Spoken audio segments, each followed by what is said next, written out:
प्रशांत देव, मैं आपके पास सबसे पहले आ रही हूं, जरा समझना चाहूंगी, वाकई में हिला दिया है छत्तीसगढ़ की राजनीति को जिस तरह से कल चौंकाने वाला खुलासा ईडी की तरफ से हुआ। मैं समझना चाहूंगी क्या कुछ कहा गया है ईडी की तरफ से, क्या दावा किया गया, क्योंकि सवाल इसलिए उठ रहे हैं क्योंकि अंत में एक डिस्क्लेमर भी यहां पर दिखता हमें नजर आता है कि भाई जांच जारी है इस मामले में। तो समझाइए जरा इस झोल को।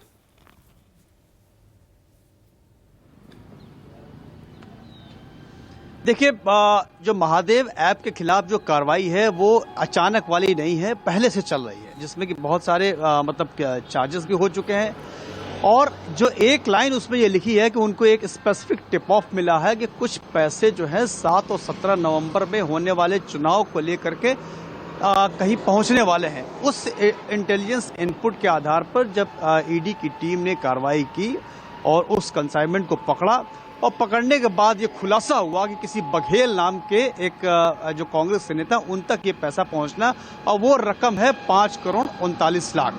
ये एक लाइन है। उसके बाद जो फर्दर इन्वेस्टिगेशन जब किया गया, पैसा किसका है, क्या है, तब आगे की जानकारी ये बताई गई कि ये पैसा जो है महादेव प्रमोटर्स, महादेव कंपनी का है, जो ऐप चलाती है, बेटिंग ऐप चलाती है, जिसको अचानक बहुत बड़ा उसने पैसा कमाया, एम्पायर खड़ा किया, वो दुबई में बेस्ड है।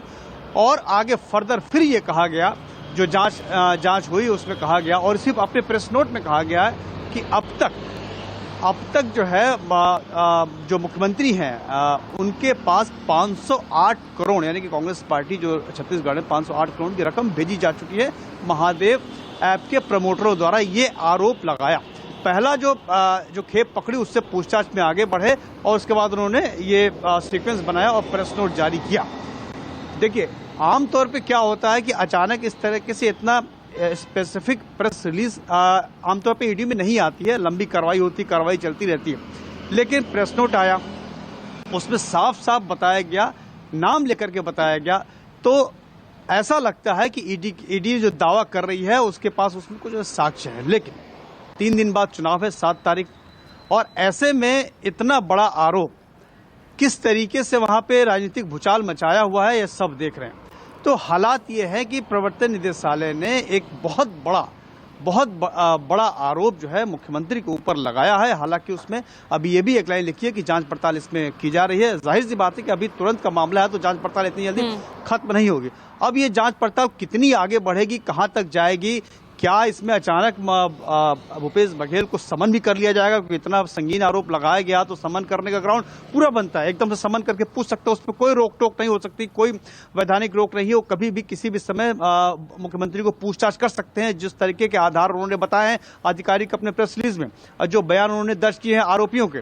तो और सबसे बड़ी बात यह कि महादेव ऐप अचानक से नहीं आया। महादेव ऐप के खिलाफ छत्तीसगढ़ की पुलिस ने भी कार्रवाई की हुई है, कई मुकदमे वहां पे दर्ज किए हुए हैं। और बड़े हैरानी की बात है कि उसी आईपीसी के मुकदमे पे ईडी ने कार्रवाई करते हुए बात जो है मुख्यमंत्री बघेल तक पहुंच गई। तो ये कार्रवाई बहुत लंबे समय तक चल रही है। और ये जो खेप पकड़ी गई 5.39 की, उसके आधार पर यह तय किया गया, ये जानकारी मिली जो ईडी का दावा है कि अब तक जो है भूपेश बघेल का नाम लेते हुए कि छत्तीसगढ़ के जो मुख्यमंत्री हैं उनके पास महादेव ऐप के प्रमोटरों के जरिए 508 करोड़ की रकम दी गई। तो ये चुनाव के ऐन वक्त पे इस तरह की बात सामने आना, जब 7 तारीख को मतदान है, 17 तारीख को मतदान है, तो पूरी तरीके से प्रभाव इस पे पड़ेगा। ठीक है। और इसी प्रभाव को मैं समझने के लिए सीधा रायपुर रुख करूंगी।